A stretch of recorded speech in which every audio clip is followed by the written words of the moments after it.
Espera.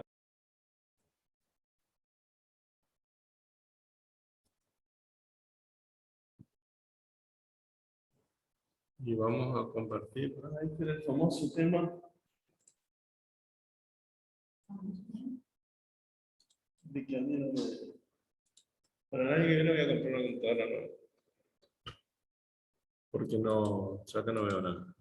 Pero ustedes están viendo los resultados de su posterior destino, ¿sí? Voy a cerrar el WhatsApp. Bueno. Y estamos viendo eso, ¿no? Bueno. ¿Se acuerdan que habíamos hablado del patrimonio neto? Y dijimos que el patrimonio neto estaba formado por dos grandes rubros, ¿sí? Los aportes de los propietarios y los resultados acumulados. Dijimos que los aportes de los propietarios eran los compromisos que los propietarios, mejor dicho, no los compromisos, las transferencias patrimoniales desde los patrimonios personales de cada aportante hacia el patrimonio de la sociedad. Y podían agruparse a su vez en dos categorías: los aportes capitalizados y los no capitalizados. Dijimos que los aportes capitalizados representaban el capital del ente, el capital social, es decir, la garantía societaria por las operaciones y el respaldo del ente ante terceros, ¿no? Que tenía que tener su correlato en el estatuto social, es decir, todos los datos referentes al capital los vamos a encontrar en el estatuto societario, en el contrato social. Ahí vamos a ver quiénes son los socios, el tipo de sociedad, la cantidad de partes en las que se reparte ese capital y cómo se va a suscribir la totalidad de ese capital. Y en función de eso, cómo se va a integrar también, ¿no? Y también veíamos o dijimos que teníamos una parte de los aportes que no estaban capitalizados, cuando los aportantes, por esos aportes, no habían recibido la pertinente contraprestación en títulos de capital.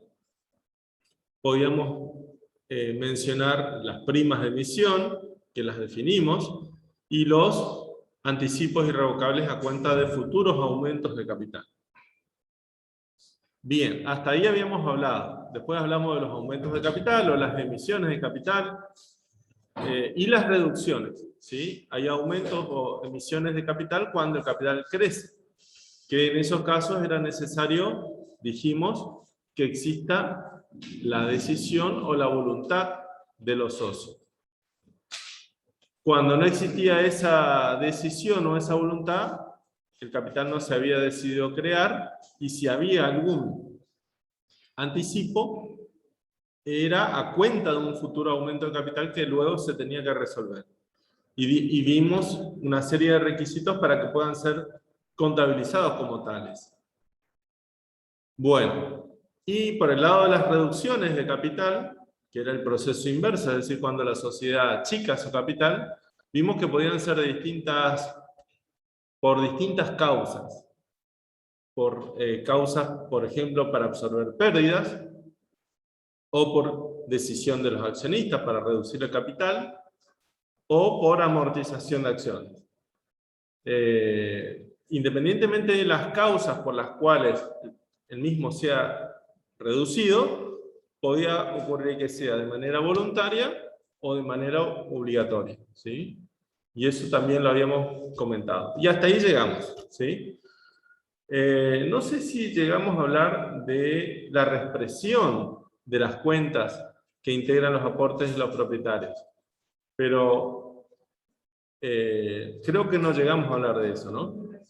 Bueno, cuando hablamos de la reexpresión, ustedes saben que estamos refiriéndonos a el ajuste por inflación, es decir, ¿qué es el ajuste por inflación? Es un mecanismo, es un procedimiento que se utiliza para expresar la información contable en un único poder adquisitivo. Es decir, para unificar las mediciones del patrimonio en un único poder adquisitivo, que es el poder adquisitivo que tiene la moneda al cierre del ejercicio. Entonces lo que hacemos es un procedimiento de ajuste, que ustedes ya lo habrán visto, para llevar todas las mediciones de patrimonio a ese poder adquisitivo de cierre, que se conoce como moneda de cierre, es decir, el poder adquisitivo equivalente a lo que la moneda tiene el cierre del ejercicio, al cierre del ejercicio. Para eso ustedes lo que hacen es clasificar todo el patrimonio en partidas según cuyo saldo según exprese un poder adquisitivo del momento o de otro momento. Entonces, las partidas que expresen el poder adquisitivo del momento de cierre, nosotros decimos que no se tienen que corregir o no se tienen que ajustar porque ya están en moneda de cierre. Y si quisiésemos ajustarle igual, bueno, el índice sería 1, porque si yo la voy a expresar por el índice de cierre sobre el índice que expresa el saldo, es 1, el mismo, y un número dividido por su mismo número da 1. Y todo número multiplicado por 1 da el mismo valor. Ahora, las partidas que no estén reflejadas, o cuyo saldo, mejor dicho, no exprese un poder adquisitivo de cierre,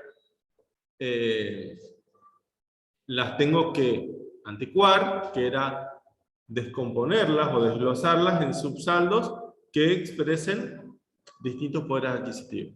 La pregunta viene acá al caso respecto de los aportes de los propietarios, es decir, capital, primas de emisión y anticipos irrevocables, para preguntarnos si son partidas que al cierre presentan un saldo en poder adquisitivo de cierre o un poder adquisitivo de otro momento.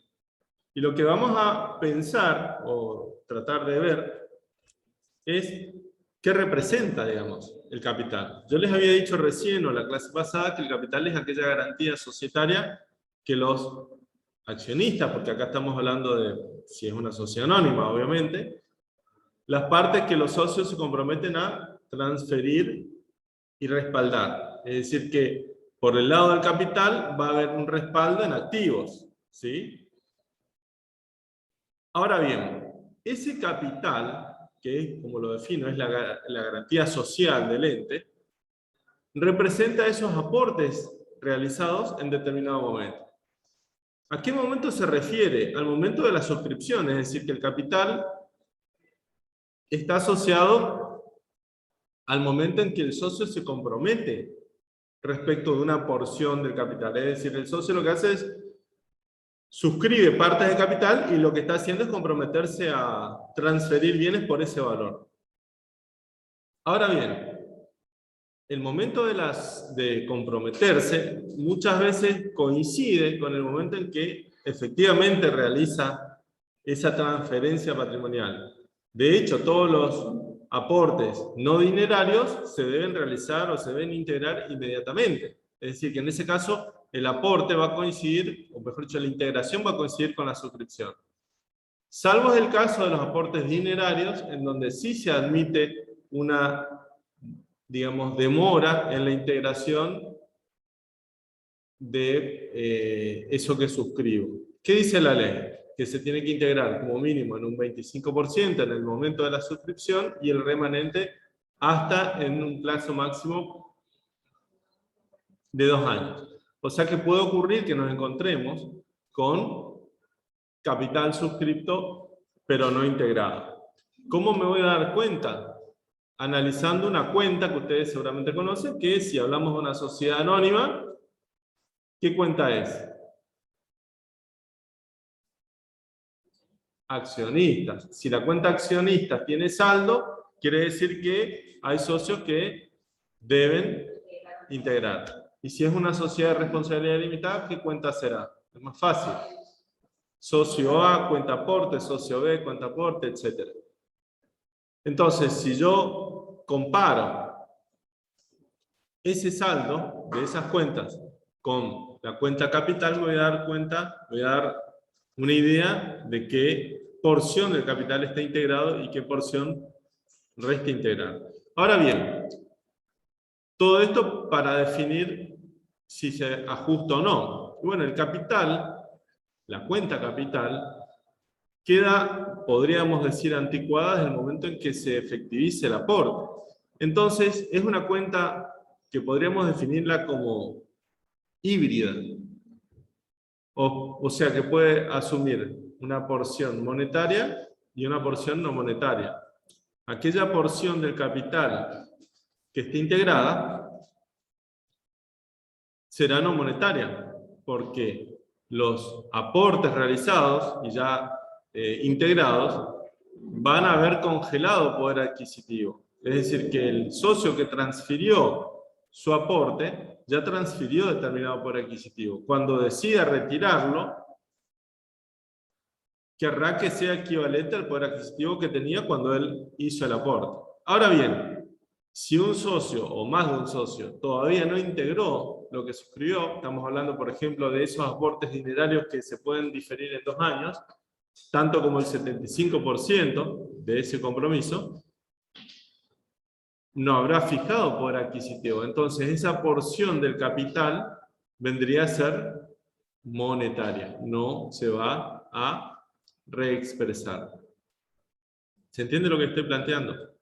Con respecto a las otras dos cuentas, primas de emisión y anticipos irrevocables, corresponden al mismo análisis. No, tanto, o sea, en el caso de los anticipos, no, porque ya el anticipo primero tiene la integración y luego vendría a ser la suscripción. Pero en el caso de las primas de emisión, habría que ver si las primas que se contabilizan cuando se suscribe el capital, ¿se acuerdan que las primas de emisión eran los excesos sobre el valor nominal en una emisión? Entonces, eso se da cuando suscribo. Y puede ocurrir que yo suscriba, pero todavía no integre. Entonces puede ocurrir que en el caso de las primas haya prima que haya que ajustar y prima que no se ajuste. Con respecto a la cuenta que vamos a utilizar, ustedes ya saben que lo habrán visto en práctica, esto es viejo ya. Para ajustar la cuenta capital se utiliza una cuenta distinta que se llama ajuste de capital y eso tiene una explicación. No así en el caso de las primas, en donde todo el ajuste va a la cuenta prima de emisión. Hay autores que ponen otra cuenta distinta, ajuste de la prima de emisión, no tiene mucho sentido, pero hay autores que así lo hacen. El por qué el capital se ajusta en una cuenta distinta, o por qué es importante, mejor dicho, informar el saldo nominal del capital, tiene una explicación que está relacionada con el valor legal del capital. Claro, el valor que está en el contrato. En el contrato figura el valor legal del capital, que es el valor que se obtiene por sumar el valor nominal de todas las acciones.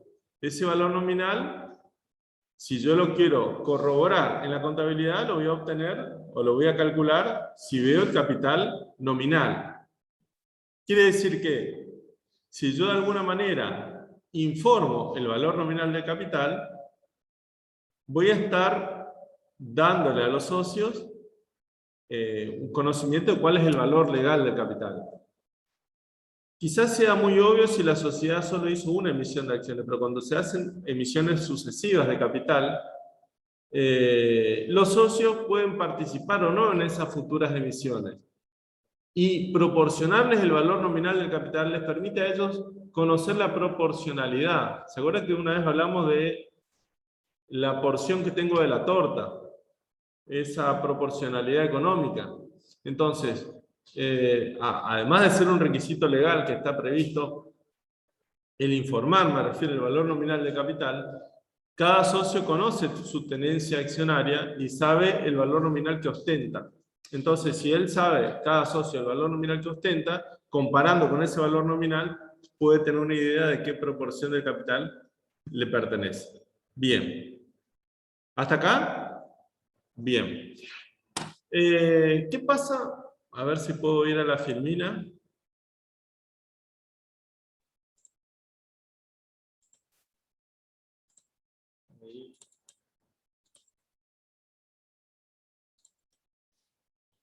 Bien.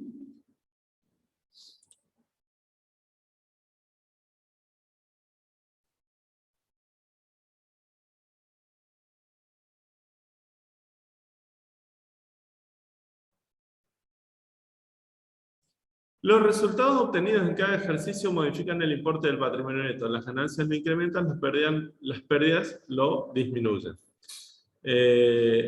Los resultados, saben ustedes que se pueden clasificar en resultados no asignados y ganancias o reservas de ganancias. Fíjense que ahí vemos la diferencia entre resultados y reservas.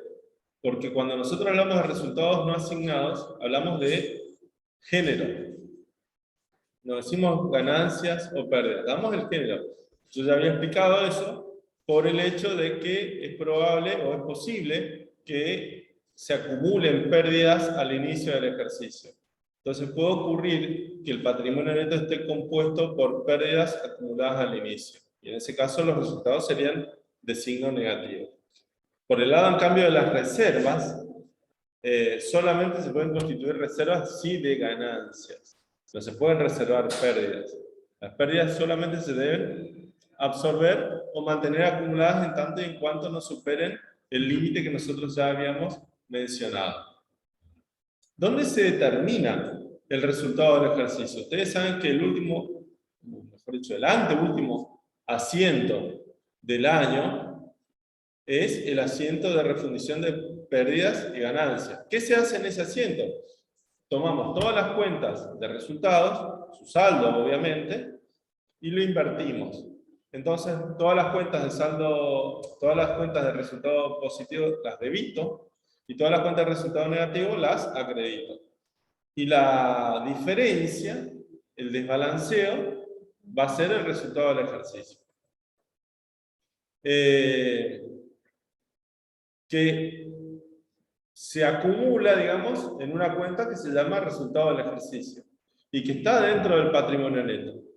El saldo de esa cuenta se va a mantener hasta que la asamblea trate sobre su distribución, ¿sí?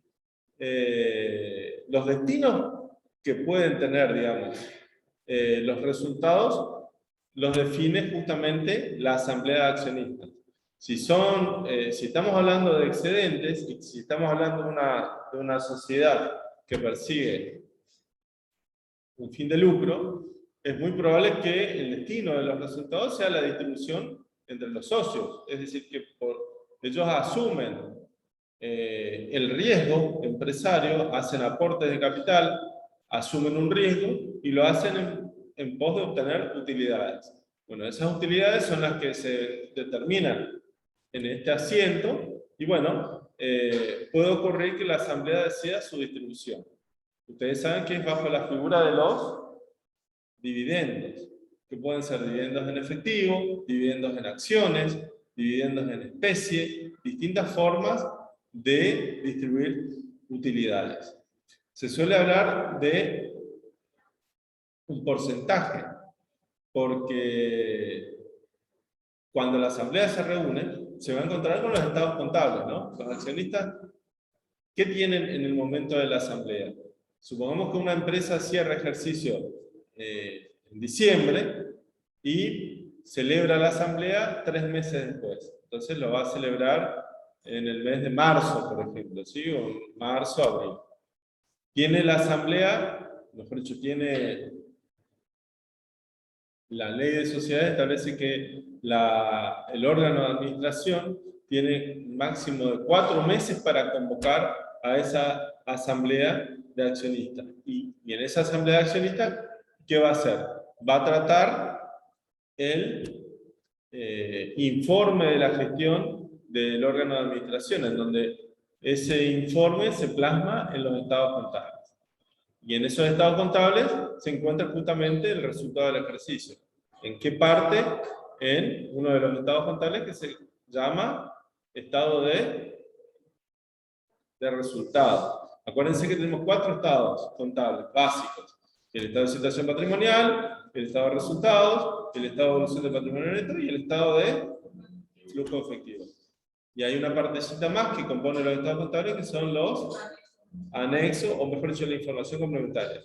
La información complementaria son las notas y anexos, o cuadros anexos. Bien, todo eso compone el cuerpo de los estados contables. Los estados básicos son esos 4 que les comenté. Entonces, cuando se reúne la asamblea, dentro de ese plazo que es convocado por el directorio, trata el destino de los resultados o de los excedentes. ¿Sí? Dice, al finalizar el ejercicio, bueno, eso ya lo hablamos, una clasificación útil a los efectos de la exposición es agruparlos en resultados del ejercicio y de ejercicios anteriores. Justamente por esto que les decía, porque la asamblea necesita saber cuáles son los resultados del último ejercicio cerrado para tratar sobre su asignación. ¿Qué se puede hacer? Podemos constituir reservas de ganancias, distribuirlas bajo la forma de dividendos en efectivo, retribuir la labor de los administradores y los fiscalizadores, o bien capitalizarlo mediante la entrega de acciones liberadas.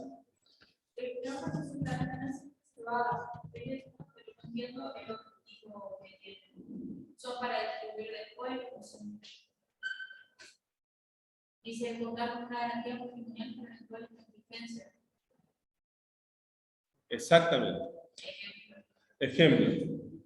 Cuando vos tenés un excedente, o sea, una ganancia, al final del ejercicio de tener una utilidad, es probable que se quiera distribuir. Pensemos.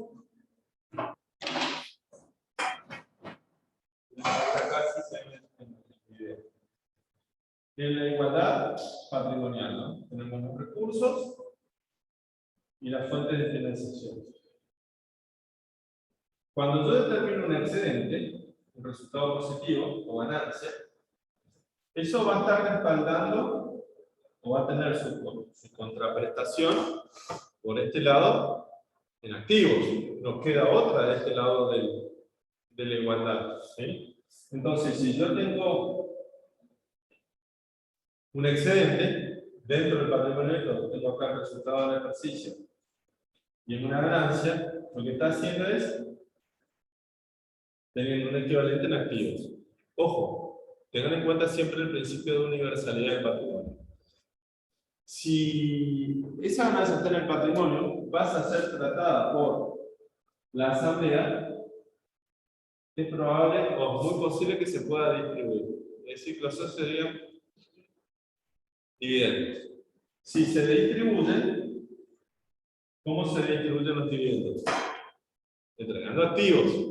Entonces, el concepto de reserva de ganancia es una especie de bloqueo. Yo, cuando tengo una ganancia, lo que hago es la reserva. No significa que exista una caja dentro de una pared empotrada donde exista una suma de dinero que sea la reserva. No. El concepto de reserva no es un concepto financiero, sino un concepto de bloqueo de activos.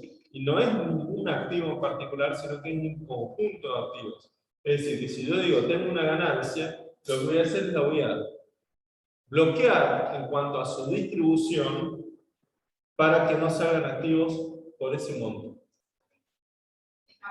Y, por ejemplo, las reservas facultativas, ¿por qué no podríamos hacer ese tipo de reservas para decir? Pueden hacer reservas. A ver, tenés que entender, una vez que entendimos el concepto de reserva, que es lo que vamos a ver si está en la filmina siguiente. Ahí está. Tenés distintos tipos de reservas. Tenés reservas de carácter legal, que surgen por un requisito, o mejor dicho, por un artículo previsto en la ley de sociedades. Reservas facultativas, que son aquellas que decide la asamblea y que está facultada para hacerlo. O puede también ser una reserva estatutaria, que el estatuto prevea que todos los años en que exista excedentes o utilidades, se constituye una reserva con una finalidad específica. Entonces, ¿qué es la reserva legal? La reserva legal es una especie de extensión del capital, no es capital, pero es una especie de blindaje del capital que se constituye en los años en que hay excedentes. ¿De qué manera? Se va constituyendo un 5% del resultado del ejercicio hasta lograr una cifra equivalente al 20% del capital y que tiene una finalidad específica, absorber eventuales futuras pérdidas. Esas pérdidas, si llegan a producirse en el futuro, porque hoy es potencial, digamos, no sabemos en el futuro, deberán ser compensadas con resultados libres de disponibilidad y luego, una vez que se compense, con reservas. Bueno, para eso está esa reserva legal. Y que ante el eventual caso de que se produzcan pérdidas, estas no impacten directamente sobre el capital. Primero haya un colchón, una protección, una defensa del capital que sean esas reservas. Es como pensar que en los años en que me va bien, voy a prever para cuando me vaya mal. Es decir, que en caso de que haya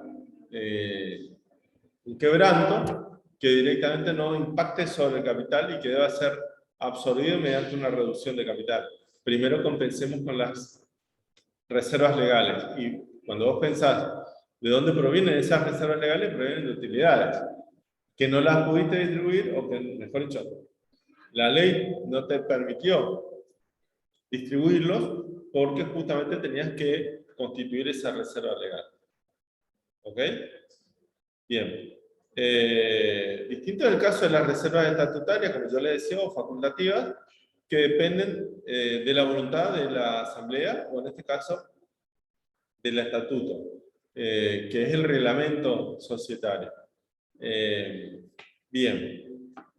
Y también figura ahí los resultados diferidos, que era lo que habíamos mencionado nosotros cuando se realizaba un revalúo técnico, es decir, que al momento en que se determine un excedente en una tasación que se realice sobre bienes de uso, ese excedente no va a pasar por el resultado del ejercicio, sino que va a pasar por una cuenta del patrimonio neto, que se conoce con el nombre de saldos por revalúos técnicos, y que va a esa especie de rubro que se conoce con el nombre de resultados diferidos.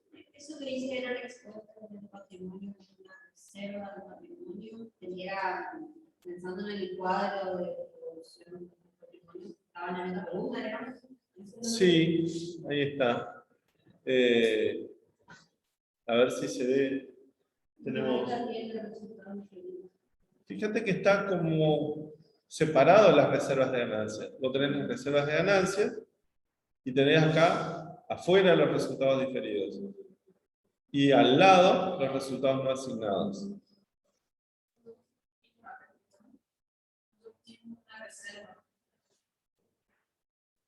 Sí, como si fuera ahí otra reserva, pues sí, por reserva por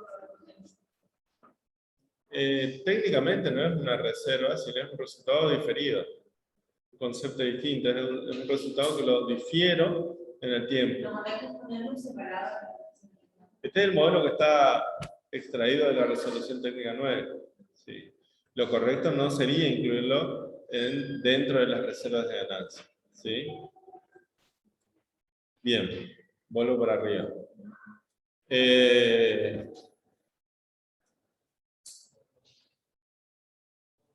Las capitalizaciones de ganancias son cuando la asamblea decide que una ganancia pasa a formar parte del capital. Es decir, que se están decidiendo dos cosas a la vez. Por un lado, se está decidiendo un aumento de capital y por otro lado, porque el capital va a crecer, y por otro lado se está decidiendo cómo se va a integrar ese aumento que se decidió crear. Es por esa razón que se denominan a estas acciones como acciones liberadas, que en realidad significa que los socios que reciben esas acciones están liberados de integrarlas. Es como que aumenta el capital y a la vez se integra esa emisión de capital con utilidades que se distribuyen. ¿Sí? Ustedes recién veían con Paulina, cuando estaban repasando el ejercicio, que eso no representa un cambio cuantitativo del patrimonio, sino más bien un cambio interno donde yo transfiero de la cuenta, digamos, de la columna de resultados acumulados, que baja y pasa a otra columna que es la de los aportes de los propietarios. Es un tema del cual podemos hablar bastante, porque por ahí uno hace una cuestión lineal y dice, bueno, bajo resultados no asignados, aumento capital. Pero hay que tener en cuenta muchas cosas.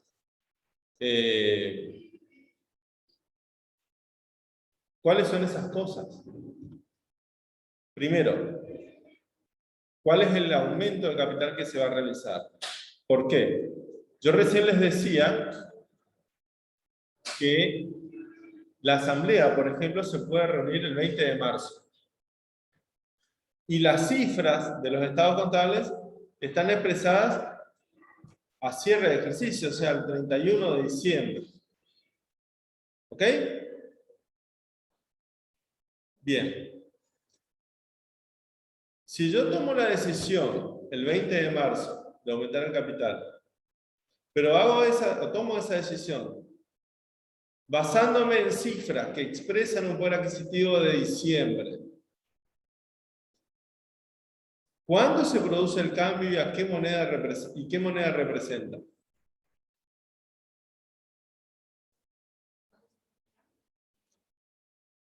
¿Cuándo se toma la decisión? ¿Cuándo aumenta el capital?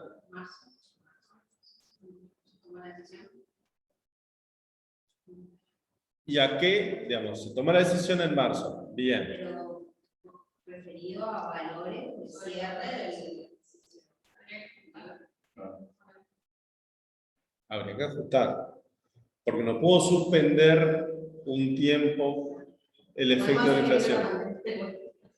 No es que pongo una pausa y todo queda frisado hasta que la asamblea. En ese caso, cuando es así capitalización, siempre es por el valor nominal, nada más. En ese caso, se tenía que no.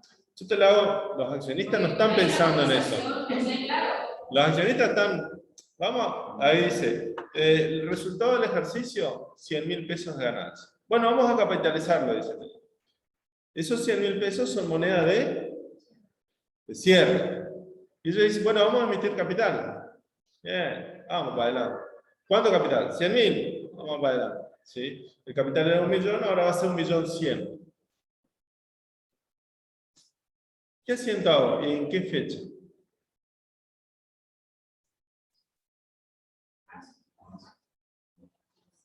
¿Y en qué moneda? La asiento es en marzo. Por eso yo quiero que ustedes piensen. A ver, los resultados son moneda de diciembre. Ellos deciden que esos resultados que son de ellos y que están expresados en moneda de diciembre, lo van a destinar al capital. En marzo, o si quieren, váyanse al cierre del ejercicio siguiente. Ellos van a tener 1.000.000 de capital más 100.000 de emisión. ¿Desde qué momento expreso ese aumento de capital? ¿Desde marzo o desde diciembre? Vamos a organizarlo. O sea, no juntamos con encima el asiento. Yo diría que el momento en que haces el asiento no es tan importante, sino considerar la moneda en la que se expresa. Porque más allá de que los accionistas están en marzo sentados ahí, toman la decisión, no se hace un balance en moneda de la asamblea. No hay posibilidad. O sea, el balance expresa cifras de cierre. Entonces, toda decisión sobre esas cifras se retrotrae allá. Por más que yo la tome en marzo. ¿Me siguen? Si no es como que ustedes están haciendo un parate en el tiempo, una suspensión de los efectos de la inflación, y eso no es real. Es más, supongamos que yo soy un accionista y yo le voy a decir, no, yo la integración de ese aumento de capital, ¿cuándo la hice? ¿En diciembre o en marzo? Piensen bien la respuesta. ¿Cuándo hice la integración? En diciembre. Si no, dame la plata. Y yo te la integro en marzo. Dame la plata, yo la hago trabajar de diciembre a marzo y en marzo yo te doy la plata. ¿Se entiende? No es tan importante la fecha del asiento lo que les estoy queriendo decir. Y ni hablar si hay primas de emisión. Bueno, puede pasar eso. Por supuesto que puede pasar. Por supuesto que puede pasar. Ustedes tienen que pensar, yo diría hasta que con sentido común, poniéndose en el rol del accionista. El accionista va a decir, che, yo esa decisión la tomé en marzo, pero era una cifra en diciembre. Entonces, los efectos de esa decisión se retrotraen al momento de la asamblea. ¿Ok? ¿Y la distribución de dividendos en efectivo?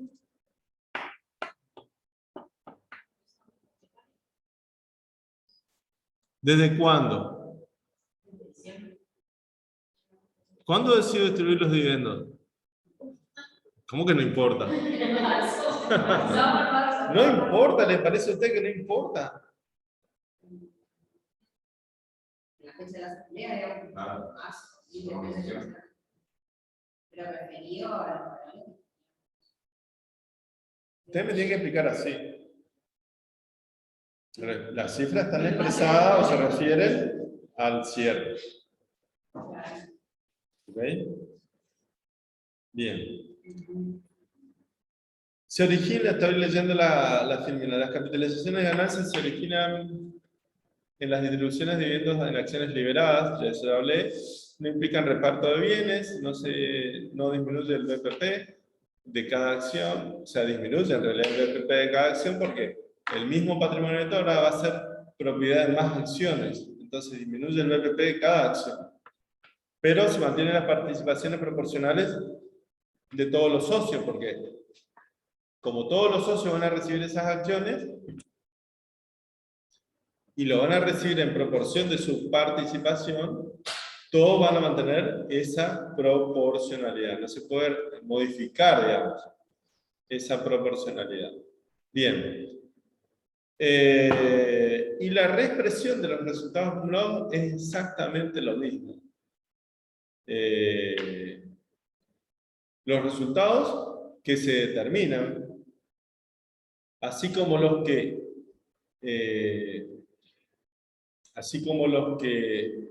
no se distribuyeron, son propiedad de los accionistas del momento en que se devengan. Entonces deben ser reexpresados desde el momento en que se determinen. Y de ahí continuamente hasta que se decida su afectación. ¿Sí? Fíjense, dice, todos los resultados se han expresado en moneda de los estados contables que están considerados. Por eso se representan desde esa fecha. Generalmente se refieren a la fecha de cierre. No hay un momento intermedio que no sea ese momento de cierre. Bueno. Y acá, fíjense, las ganancias reservadas, los resultados adquiridos, las modificaciones de la asamblea, todo, si bien tiene distintos momentos en los que se registran, todos están expresados, referidos a una fecha de cierre del ejercicio, ¿no? Y desde esa fecha los tengo que reexpresar. ¿Qué otras causas generan cambios en el capital? Bueno, podemos hablar de la capitalización del ajuste de capital o de la capitalización de las reservas en sus distintas versiones, etc. Todo deberá ser tenido en cuenta para el movimiento interno dentro del patrimonio neto.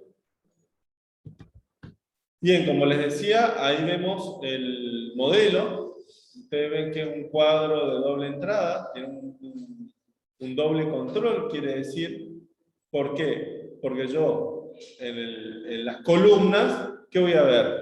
Voy a ver la composición, es decir, voy a ver una gran columna de los aportes de los propietarios, otra gran columna de los resultados acumulados, y una columna, en realidad dos columnas, que lo totalizan. Entonces, esta columna del ejercicio actual va a ser la sumatoria del total de los aportes y el total de resultados acumulados. Y acá, en forma comparativa, va a ir la columna del año pasado, con un cuidado o detalle. Si yo tomo las cifras del balance del año pasado, de los estados contables del año pasado, para ponerlas acá las tengo que ajustar por el índice anual. Es decir, que para poder exponerlas de manera comparativa, las tengo que expresar en moneda de cierre de este ejercicio. ¿Sí? ¿Ok? Y de manera horizontal, en las filas, ¿qué veo? Veo la evolución, es decir, que voy a ver los saldos al inicio, las modificaciones de saldos, si hay correcciones, sobre todo en la cuenta de resultados acumulados. Saben ustedes que la cuenta AREA es la cuenta que corrige el saldo al inicio de la cuenta de resultados de ejercicios anteriores. ¿Se acuerdan cuando hablábamos de la unidad de pasivos? Veíamos las modificaciones de resultados de ejercicios anteriores. ¿Cuándo yo les dije que podíamos modificar la medición de resultados de ejercicios anteriores? Solamente en dos casos. Cuando haya que corregir errores en la confección o en la medición de estados contables de años anteriores, o cuando haya un cambio en la aplicación de normas contables que implique una retroactividad en la medición de resultados de años anteriores. Entonces, en esos casos, yo lo que hago es corrijo la medición del activo o del pasivo y corrijo el saldo del patrimonio neto con la cuenta AREA. Esa cuenta AREA va a modificar esta columna, la columna de resultados no asignados, ¿sí? Corrigiendo el saldo al inicio de los resultados acumulados. Y una vez que tengo los saldos modificados, los reexpreso a fecha de cierre y voy a tener los saldos modificados reexpresados. Una doble consideración. Y ahí recién puedo, en el cuerpo del estado de evolución, analizar todas las modificaciones del ejercicio. Las modificaciones que realice la asamblea, si se hizo un revalúo técnico, el resultado del ejercicio, si hubo un aumento de capital, si hubo una reducción de capital, etcétera, etcétera, etcétera. Entonces, todas esas consideraciones que afectan el patrimonio neto a lo largo del ejercicio, o sea, es la evolución, es la parte dinámica del informe, se totaliza acá abajo. Y cuando yo haga el arrastre de esos totales, me va a dar el total del patrimonio neto al cierre, acá. Que va a ser la sumatoria de estas filas. Por eso yo le digo que es un cuadro de doble entrada que tiene un doble control, ¿sí? Y el cuidado que tengo que tener, que el de la columna, acá yo estoy poniendo el mouse acá, pero acá no aparece nada. Perdón. Yo les decía que estos totales, que componen la evolución, la parte dinámica, se van a totalizar digamos, acá en el último renglón, y esos renglones se van a acumular acá. Entonces, esto que voy a tener acá es el total del patrimonio neto al cierre. Y que lo voy a poder comparar con el total del patrimonio neto al cierre del ejercicio anterior. Este es el que, es decir, el patrimonio neto al cierre del ejercicio anterior es el patrimonio neto al inicio de este ejercicio actual, ¿sí? Luego vienen las modificaciones y este es el patrimonio neto al cierre. ¿Y este con qué lo consigo? Este lo consigo con el estado de situación patrimonial. Cuando yo digo patrimonio neto, según el estado respectivo, es este. Este es el resultado de hacer activo menos pasivo. Debe dar. ¿Sí? Debe dar. ¿Sí? ¿Da o no da? No, ya sabes si no se te da. Ajá. Y en los estados contables consolidados, ¿saben lo que son los estados contables consolidados?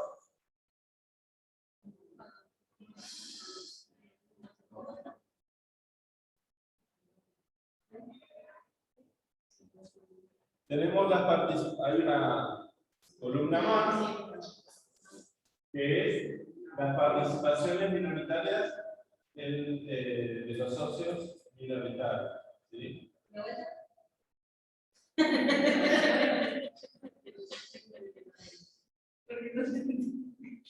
¿No hay borrador acá? ¿Se le busca el pañuelo? No, ahí No. Nosotros tenemos un grupo económico ¿Qué es un grupo económico? Un conglomerado de empresas, tenemos la empresa A, la empresa B, cada una tiene su patrimonio neto, ¿no? La empresa C, por ejemplo.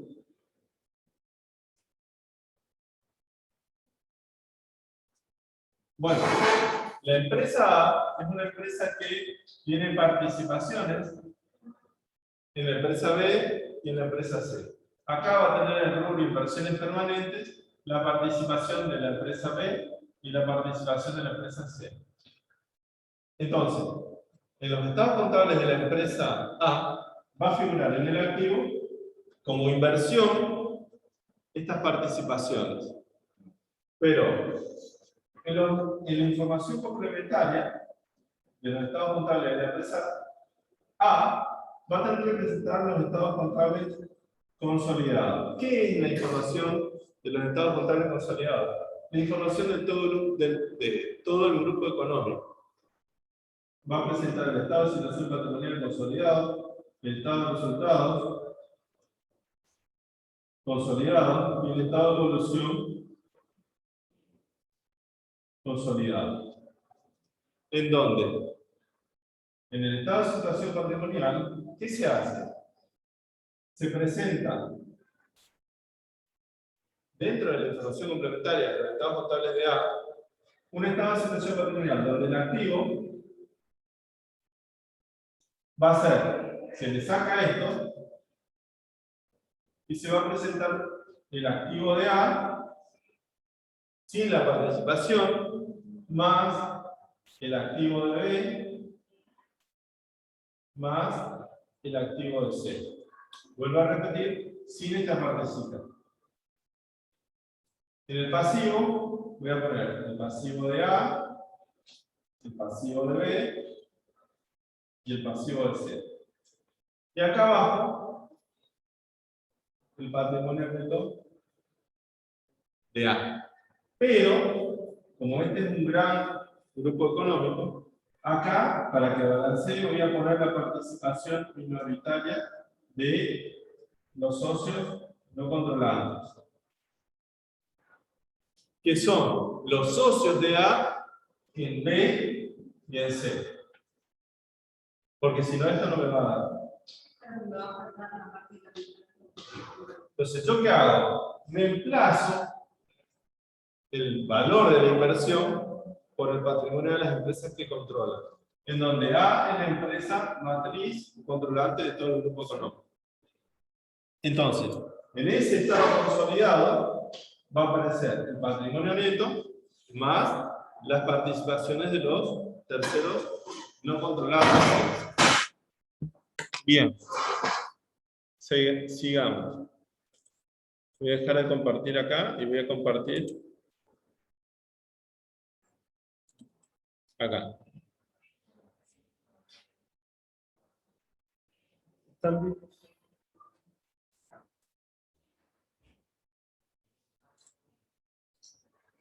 Es como que tengo que salir ahí.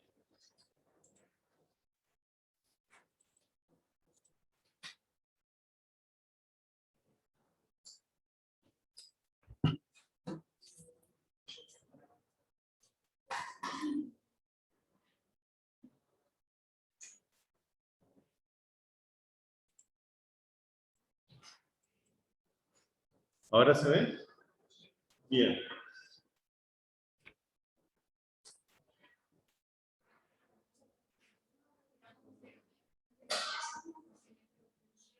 Bueno. Esto que yo les estoy mostrando acá es el material de contabilidad pasado, presente y futuro referido a lo que hoy vimos en de la unidad 5, ¿sí? Ahí vemos, fíjense, nosotros la clase pasada habíamos hablado de los aportes de los propietarios y quedó por ver la parte de los resultados y su posterior destino.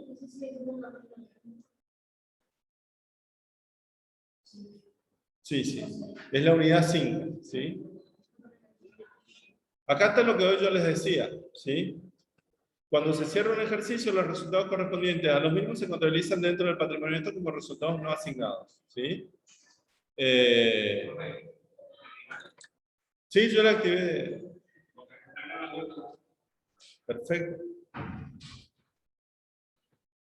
Bien.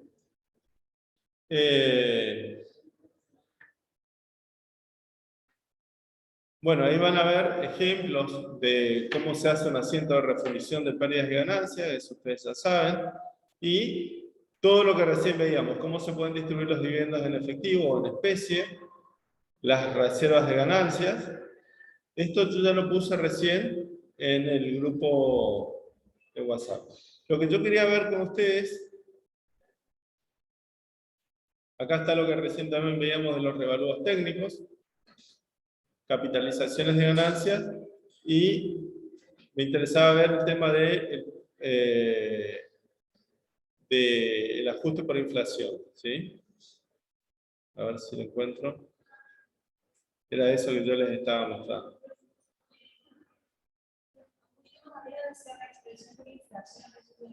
Sí. A ver, les voy a pedir que me ayuden con la lectura, así le doy descanso. Más arriba. A ver. No, tenías razón, más abajo.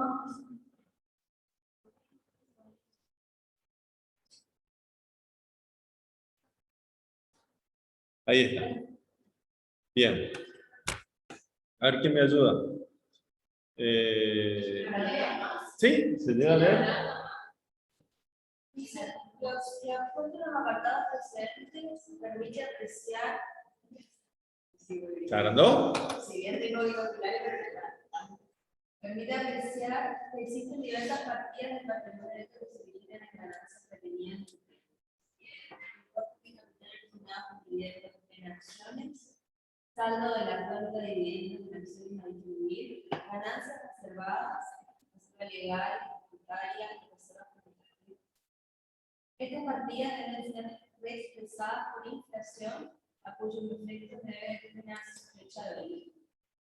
Tales partidas se originan en la decisión de una asamblea de accionistas que se lleva a cabo en determinado momento y en la cual se trata de definir los resultados obtenidos durante un ejercicio finalizado en fecha anterior. Por ejemplo, marzo de 2009 se reunió la asamblea de accionistas que trata de los resultados contables correspondientes al ejercicio cerrado en diciembre de 2008. Surgen pues dos alternativas en cuanto a la selección de una posible fecha de origen. Primero, la correspondiente a la celebración de la asamblea, y segundo, la de cierre del ejercicio cuyos resultados contables están conocidos. La forma de repartir toda la ganancia consiste en atribuir a las distribuciones la misma moneda en que están expresados los beneficios que se distribuyen, es decir, la correspondiente a la fecha de cierre de los resultados contables que se están conocidos. Y está lo que yo les decía. Independientemente del momento en que se decida sobre la distribución, deben considerarse como moneda de origen la fecha en la que se han determinado. Es decir, yo no puedo suspender hasta el momento de la decisión el efecto de la inflación. Entonces, por más que se tome la decisión acá, debo considerar la reexpresión. Entonces, por eso es que yo les hacía esta pregunta. Supongamos que la asamblea decide capitalizar la totalidad de los resultados del ejercicio, 100.000 pesos. Entonces, si son, por ejemplo, 100.000 pesos que están expresados en moneda de diciembre y el capital se va a incrementar en 100.000, el ajuste de ese capital, ¿desde cuándo lo voy a considerar? ¿Desde el cierre del ejercicio o desde el momento de la emisión de capital? Desde el cierre del ejercicio. Es decir, que el ajuste va a provenir desde ese momento.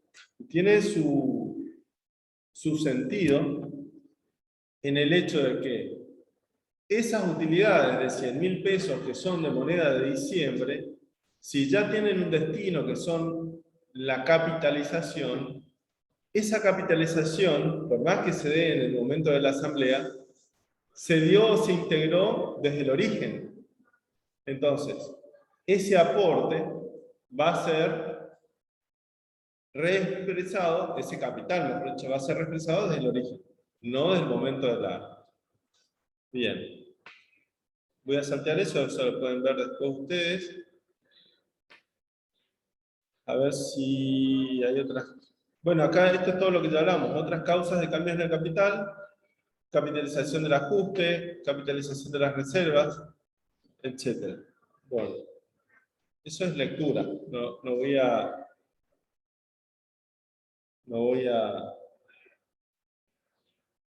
Bueno, y con eso termina lo que yo les decía.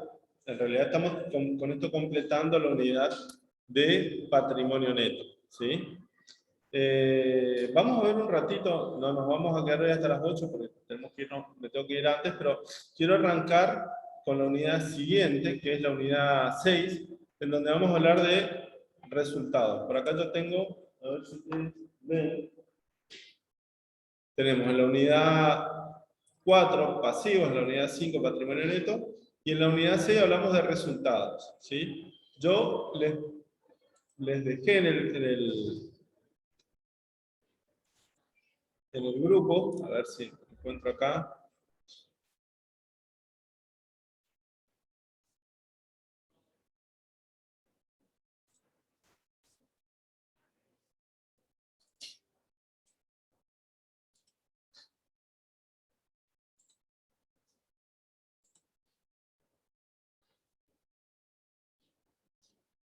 No me deja compartir. Un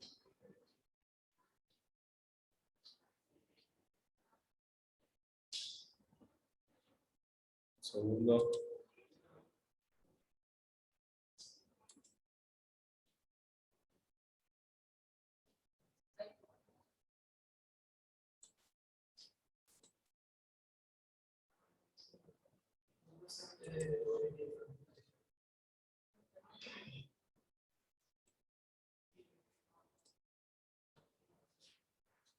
Ahí. Bien.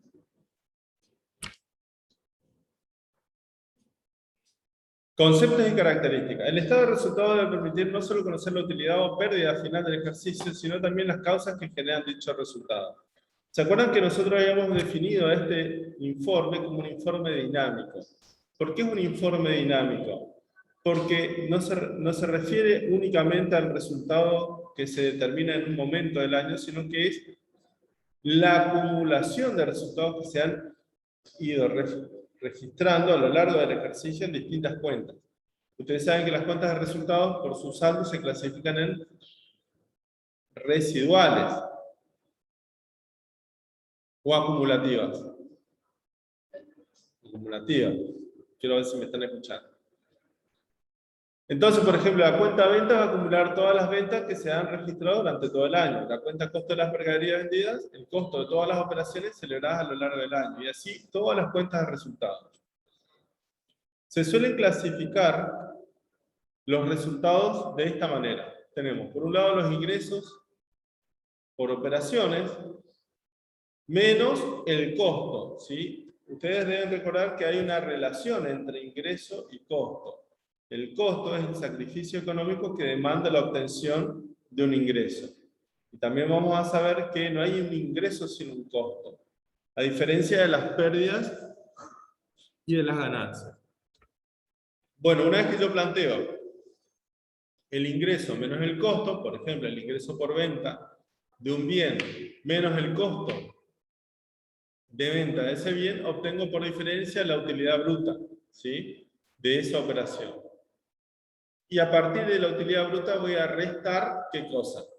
Los gastos comunes a todo el negocio, que se suelen discriminar por funciones. Gasto de administración, gasto de comercialización, gasto de financiación que a veces reciben el nombre de resultados financieros, ¿sí? Y ahí se incluyen, digamos, todos los resultados financieros que nosotros ya vimos. Más las ganancias, menos las pérdidas, y obtengo el resultado final. Podríamos agregar, digamos, al final, debajo, digamos, del resultado final, el impuesto a las ganancias, para determinar por debajo el impuesto, mejor dicho, la utilidad neta final, una vez ya deducido el impuesto a las ganancias. ¿Quiere decir que nosotros después en nuestro cuadro de situación patrimonial, Estado de situación patrimonial. vamos a tener el resultado deducido del impuesto? En el estado de situación patrimonial vos tenés el activo, el pasivo y el patrimonio neto en una sola línea. Lo que vos estás queriendo en todo caso decir es en el estado de evolución del patrimonio neto. Porque nosotros teníamos capital, ajuste de capital y resultado. Eso es el estado de evolución del patrimonio neto. Ahí, ese resultado que está ahí, va atrás del impuesto. Va el de abajo, el resultado neto final del ejercicio. Ya una vez que restaste el impuesto a la ganancia. Claro. Claro, porque el impuesto. Ese era el resultado. Sí. Una vez. Bien. Se suelen clasificar los resultados en ordinarios y extraordinarios. ¿Qué es un resultado ordinario? Común, regular y que acontece muchas veces. Y extraordinario es fuera de orden o regla natural o común. ¿Sí? Ahí hay una definición de qué se entiende por resultados ordinarios y extraordinarios. Tengan en cuenta lo que dice la resolución técnica 9 también. Y que es distinta de la clasificación de resultados operativos y no operativos. Es más, yo diría que los resultados ordinarios se pueden agrupar en operativos y no operativos. ¿Se entiende? ¿Qué son los resultados operativos? Piensen en la empresa en marcha. Entonces, la empresa en marcha, claro, la empresa en marcha genera los resultados por operaciones. Esos son los resultados operativos, que son todos ordinarios. Y los resultados no operativos son aquellos que no tienen que ver con la operación del ente. Y yo diría que son los resultados por operaciones secundarias, como por ejemplo las inversiones, que no tienen que ver con la operación del ente. Saben ustedes, porque ya lo vimos, que las inversiones son aquellas distracciones de la actividad principal y que muchas veces tienen que ver con el uso transitorio de excedentes de fondos para darle una ganancia adicional, que de no realizarse van a estar ociosos, digamos, o improductivos. Entonces, de esa manera tenemos los resultados operativos y no operativos. ¿Ok? Hoy en día, y tenemos... Un ejemplo de extraordinario sería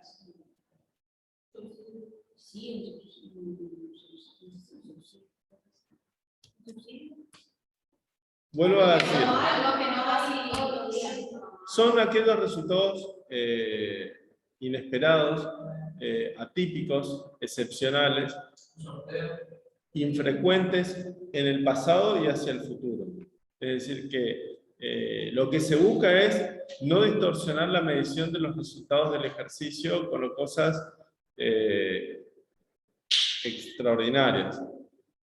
Yo le podría preguntar, ¿y el resultado por la venta de un bien de uso es ordinario o extraordinario? Sigue siendo ordinario. Vos pensás que, a ver, una cosa es ordinario. Por ahí uno confunde el ordinario con el operativo. Exactamente. No es, Exactamente. no tiene nada que ver. Entonces, extraordinario es algo que no esperás que ocurra y fue de sorpresa. Como un accidente. Un siniestro, por ejemplo, algo también atípico, pero por ejemplo la venta de un bien de uso es algo, no es algo atípico. Cuando uno tiene un bien de uso y lo desafecta de la actividad principal y lo pone en venta, y lo más probable es que tenga un ingreso y un costo. Entonces, no es el caso. Bien. Bueno, esto yo lo voy a dejar para la lectura, porque, como yo les decía hoy, yo tengo que largar un ratito antes. Voy a leer esto, y con eso sí ya cierro la clase de hoy. Que es a ver, no es el ajuste de resultados crecientes anteriores, sino la consideración de los efectos de la inflación sobre los resultados. Acá está.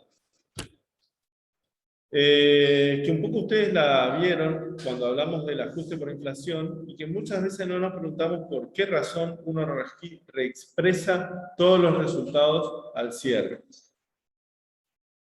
La técnica de reexpresión integral, considerando los efectos de la inflación, responde a un procedimiento básico, la conversión de todas las distintas mediciones de moneda nominal o heterogénea a moneda homogénea, es decir, del cierre del ejercicio.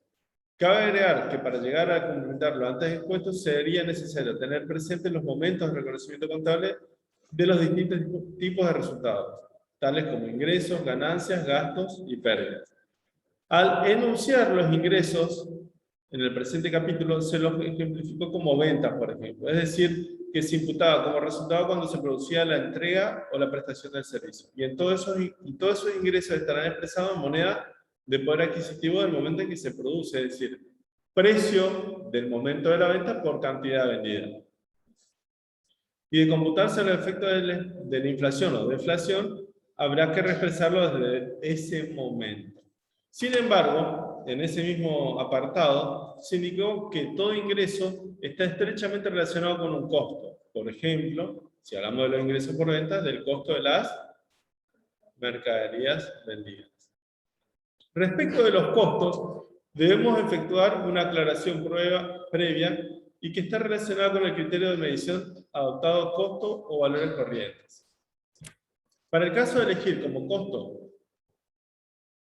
como criterio de medición, el consumo de un activo que está medido en moneda de poder adquisitivo de fecha de cada incorporación, y ellas representan la fecha de origen a considerar para la reexpresión de las partidas. Es decir, que cuando ustedes registren el costo de ventas, teniendo en cuenta el costo histórico, nosotros tenemos que considerar como fecha de anticuación la fecha de ingreso de las mercaderías que en ese caso estoy dando de baja. Y de ahí las voy a reexpresar a fecha de cierre. ¿Ok?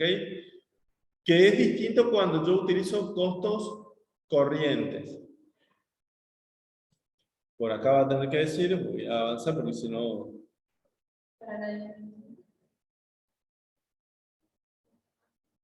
Ay, me pasé.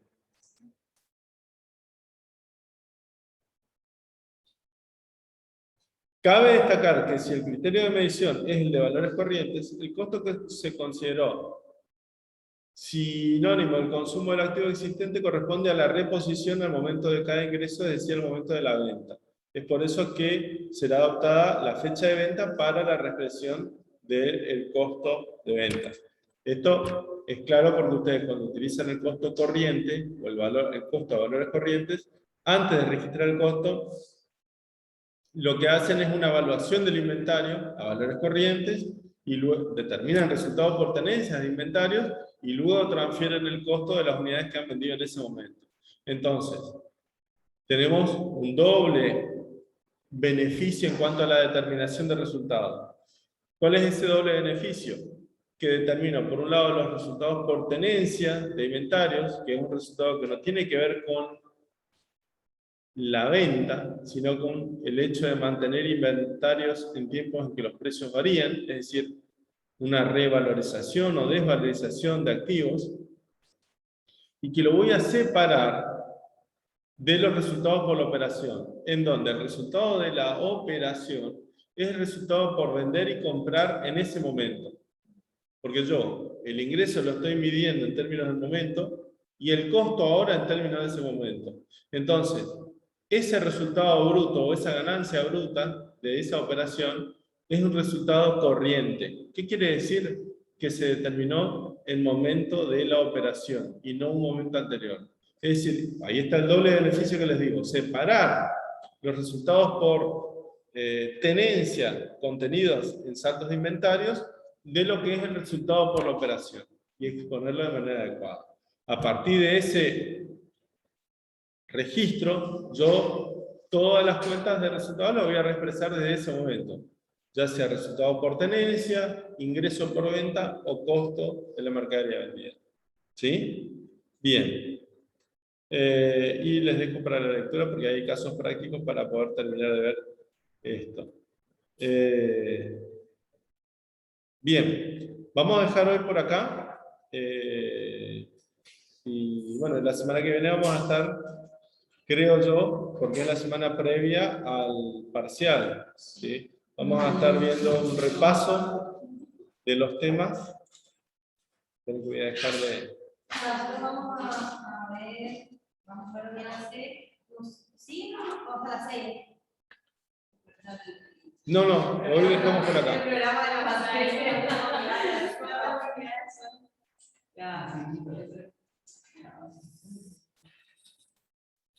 Entonces, más de 7 unidades.